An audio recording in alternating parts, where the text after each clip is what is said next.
مرنے کے بعد روح کیسے تڑپتی رہتی ہے۔ رسول اللہ صلی اللہ علیہ وآلہ وسلم نے فرمایا، میت پر سب سے زیادہ سخت حالت بسم اللہ الرحمن الرحیم۔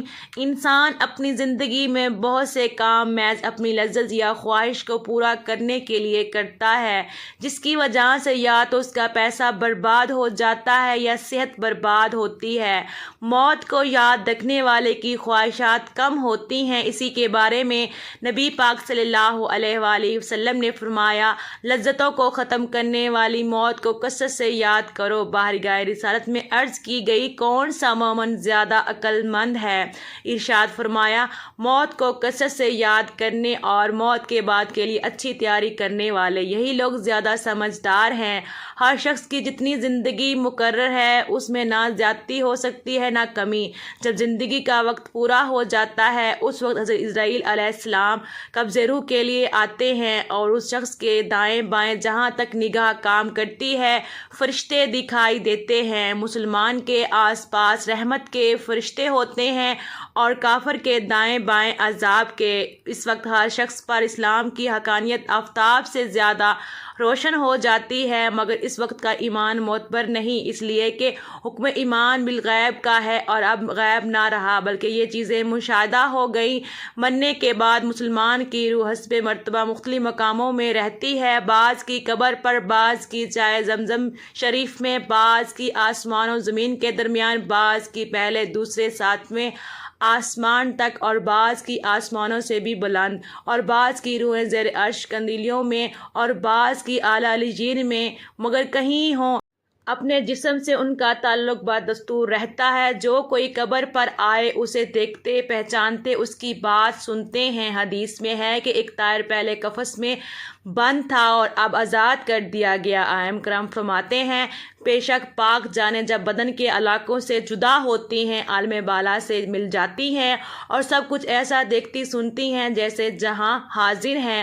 حدیث میں فرمایا، جب مسلمان مرتا ہے اس کی راہ کھول دی جاتی ہے، جہاں چاہے جائے مردہ کلام بھی کرتا ہے اور اس کے کلام کو جن اور انسانوں کے سوا تمام حیوانات وغیرہ سنتے بھی ہیں۔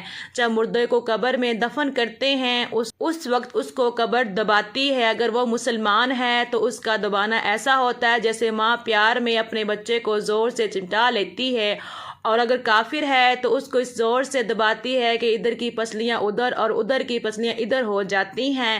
جب دفن کرنے والے دفن کر کے وہاں سے چلے جاتے ہیں وہ ان کی جوتوں کی آواز سنتا ہے۔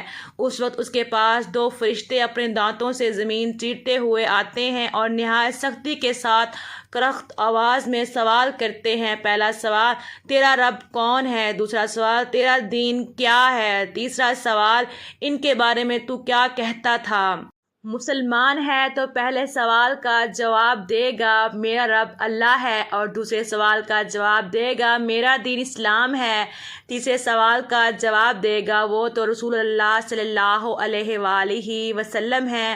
اس وقت آسمان سے ایک منادی ندا کرے گا کہ میرے بندے نے سچ کہا ہے، اس کے لیے جنت کا بچھونا بچھاؤ اور جنت کا لباس پہناؤ اور اس کے لیے جنت کی طرف ایک دروازہ کھول دو، جنت کی نسیم اور خوشبو اس کے پاس آتی رہے گی اور جہاں تک نگاہ پھیلے گی وہاں تک اس کی قبر کشیدہ کر دی جائے گی اور اس سے کہا جائے گا کہ تو سو جا۔ پہلے اس کے بائیں ہاتھ کی طرف جہنم کی کھڑکی کھولیں گے جس سے جلن اور گرم ہوا اور سخت بدبو آئے گی، پھر بند کر دیں گے۔ اس کے بعد دائنی طرف سے جنت کی کھڑکی کھولیں گے اور اس سے کہا جائے گا کہ اگر تو ان سوالوں کے صحیح جواب نہ دیتا تو تیرے واسطے وہ تھی اور اب یہ ہے، تاکہ وہ اپنے رب کی نعمتوں کی قدر جانے کہ کیسے بلائے عظیم سے بچ کر کیسے نعمت عظمیٰ عطا فرمائی۔ اگر مردہ منکر ہے تو سب سوالوں کے جواب میں یہی کہے گا، ہائے افسوس، مجھے تو کچھ معلوم نہیں، میں لوگوں کو کہتے سنتا تھا، خود بھی کہتا تھا۔ اس وقت ایک پکارنے والا آسمان سے پکارے گا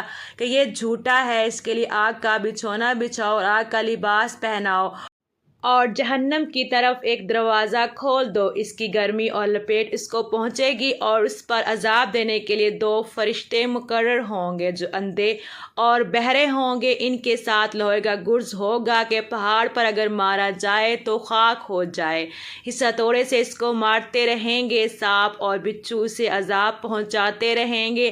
اعمال اپنی مناسب شکل پر متشکل ہو کر کتا یا بھیڑیا یا اور شکل بن کر اس کو عذاب پہنچائیں گے، اور نیکوں کے اعمال حسنہ مقبول و محبوب صورت پر متشکل ہو کر انس دیں گے۔ نبی اکرم صلی اللہ علیہ وآلہ وسلم نے فرمایا، موت کو کثرت سے یاد کیا کرو کیونکہ وہ گناہوں کو زائل کرتی ہے اور دنیا سے بے رغبتی پیدا کرتی ہے۔ سیدنا حسن بصری رحمۃ اللہ علیہ فرماتے ہیں، جس نے موت کی یاد دل میں بسا لی تو دنیا کی ساری مصیبتیں اس پر آسان ہو جائیں گی۔ ایک خاتون نے ام المومنین حضرت عائشہ صدیقہ رضی اللہ تعالی عنہا کی بارگاہ میں دل کی سختی کی شکایت کی تو آپ نے فرمایا، موت کو کثرت سے یاد کرو، تمہارا دل نرم ہو جائے گا۔ ناظرین، حضور صلی اللہ علیہ وآلہ وسلم نے فرمایا، موت کے بعد روح کیسے پکارتی ہے؟ میت کو سب سے زیادہ درد کب ہوتا ہے؟ مرنے کے بعد کا منظر کیسا ہوتا ہے؟ جانیے اس ویڈیو میں۔ حضرت زید سے روایت ہے کہ نبی کریم صلی اللہ علیہ وآلہ وسلم نے فرمایا کہ میت پر سب سے زیادہ سخت حالت اس وقت ہوتی ہے جب غسل دینے والا اس کو نہلانے کے لیے آتا ہے، اس کی انگلی سے انگوٹھی اتارتا ہے، جسم سے لباس اتارتا ہے، سر سے عمامہ جدا کرتا ہے، اس کی روح بے چین ہو کر فریاد کرتی ہے، جس کی آواز جن و انس کے سوا سب سنتے ہیں، اور کہتی ہے، اے نہلانے والے، تجھے خدا کی قسم میرے کپڑے بہت نرمی سے اتارو، کیونکہ ملک موت کے پنجے کی تکلیف سے مجھے پوری طور پر ابھی آرام نہیں ملا۔ پھر جب اس کو تختے پر لٹا کر اس پر پانی ڈالا جاتا ہے تو روح چلاتی، اے نہلانے والے، خدا کے واسطے میرے جسم کو قوت سے ہاتھ نہ لگاؤ کیونکہ وہ جان کنی کی سختی سے زخمی اور چور چور ہو رہا ہے۔ پھر جب لہنا کر اس کو کفناتے ہیں اور پاؤں کی طرف سے باندھ دیتے ہیں تو روح کہتی ہے، اے غسل دینے والے، خدا کے لیے ابھی سر کی طرف سے میرے کفن میں گرا نہ لگانا کہ میرے بیوی بچے اور تمام رشتہ دار دنیا میں آخری بار میری صورت دیکھ لیں، کیونکہ آج میں ان سے بچھڑ رہا ہوں اور اب قیامت تک یہ میری صورت نہیں دیکھیں گے۔ پھر جب اس کا جنازہ تیار کر کے گھر سے باہر نکالا جاتا ہے تو روح پکارتی ہے، اے جنازہ اٹھانے والوں، خدا کے واسطے ابھی جلدی نہ کرنا تاکہ میں اپنے بال بچوں اور عزیز و اقارب سے رخصت ہو لوں۔ اے جنازہ اٹھانے والوں، میں اپنی اولاد کو یتیم اور بیوی کو بیوہ چھوڑے جاتا ہوں، خدا کے لیے میرے بعد ان کو تکلیف نہ دینا۔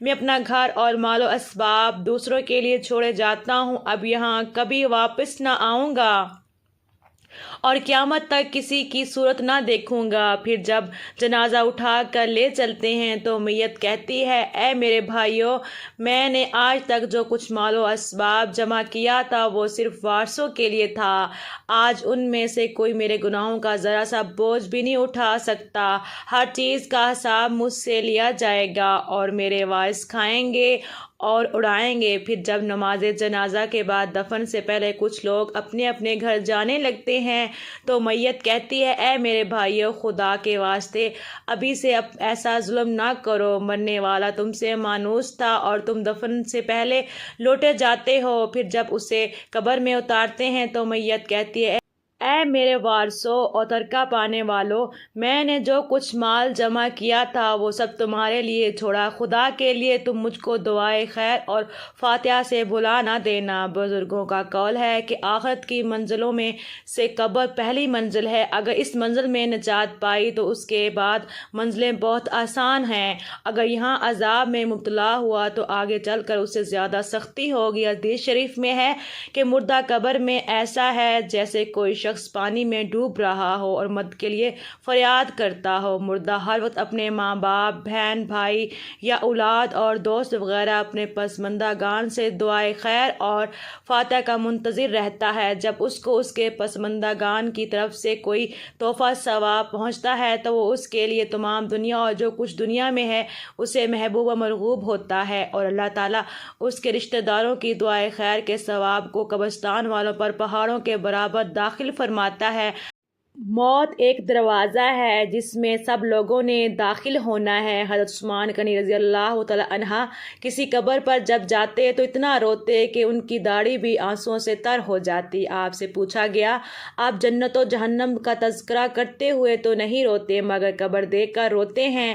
کہنے لگے، رسول اللہ صلی اللہ علیہ وآلہ وسلم نے فرمایا کہ قبر آخرت کی پہلی منزل ہے، لہٰذا اگر مرنے والا اس سے نجات پائے تو بعد کے مناظر اس سے کہیں زیادہ آسان ہیں، اور اگر اس کی تکلیف سے نجات نہ پائے تو بعد کے مراحل اس سے بہت زیادہ سخت ہیں۔ اور فرمایا کہ رسول اللہ صلی اللہ علیہ وآلہ وسلم کا ارشاد ہے، میں نے کبھی کوئی منظر نہیں دیکھا مگر قبر اس سے زیادہ سخت ہے، کیا ہمارے لیے ان قبروں میں عبرت نہیں ہے؟ دیکھیں، مالدار، فقیر، طاقتور اور کمزور دنیا میں لوٹنے کی خواہش رکھتے ہیں، مال جمع کرنے اور محل بنانے کے لیے نہیں بلکہ اس کے لیے کہ کاش ہمیں ایک نماز پڑھنے کی مہلت مل جائے، کاش ہمیں ایک دفعہ سبحان اللہ کہنے کی فرصت دے دی جائے، لیکن اب ناممکن ہے۔ اب اعمال نامے لپیٹ دیے گئے ہیں، روح جسم سے نکال لی گئی ہیں، زندگی کی مہلت ختم ہے، اب ہر میت اپنے عمل کے محروم ہو کر قبر میں پڑی ہے۔ ایک حاجت مند حضرت عثمان غنی رضی اللہ تعالیٰ عنہ کے دروازے پر غروب آفتاب کے بعد آیا، ابھی اس نے دستک نہ دی تھی کہ حضرت عثمان غنی رضی اللہ تعالیٰ عنہ کی آواز اس کے کانوں میں پڑی۔ وہ اپنی اہلیہ سے شکایت کر رہے تھے کہ چراغے کی بتی موٹی ہے جو تیل زیادہ استعمال کرنے کے سبب بن رہی ہے۔ حاجت مند نے جو سنا وہ سوچتا رہ گیا کہ وہ ایسے شخص سے حاجت پوری کرنے کی تو کیا توقع کرے گا جو تیل کے معمول سے زیادہ خرچہ پر اپنی بیوی کو سرزنش کر رہا ہے۔ اس نے ارادہ کیا کہ حاجت بیان کر کے دیکھوں، شاید میری کچھ امداد کر ہی دیں۔ دستک سن کر حضرت عثمان غنی رضی اللہ تعالیٰ عنہ باہر آئے۔ حاجت مند نے اپنی حاجت بیان کی اور لہجے میں زیادہ زور دیتے ہوئے کہا کہ ضرورت کچھ زیادہ ہے۔ حضرت عثمان غنی رضی اللہ تعالیٰ عنہ نے اس شخص کا ہاتھ تھاما، بستی سے باہر لے گئے جہاں آپ کا سامان تجارت بڑی تعداد میں رکھا ہوا تھا۔ فرمایا، یہ سب تیری نظر ہے، کیا اس سے تمہاری ضرورت پوری ہو جائے گی؟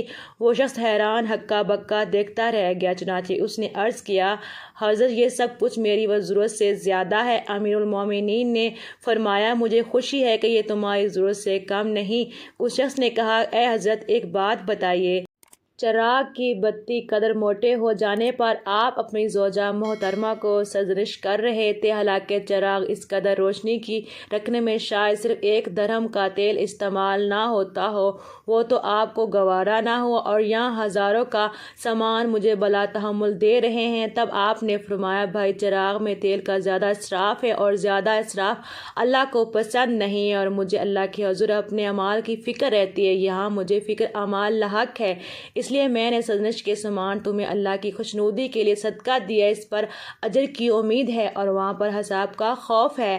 اللہ تعالیٰ ہم سب کو دین کی سمجھ نصیب فرمائے اور ہمارا خاتمہ ایمان پر فرمائے، آمین ثم آمین یا رب العالمین۔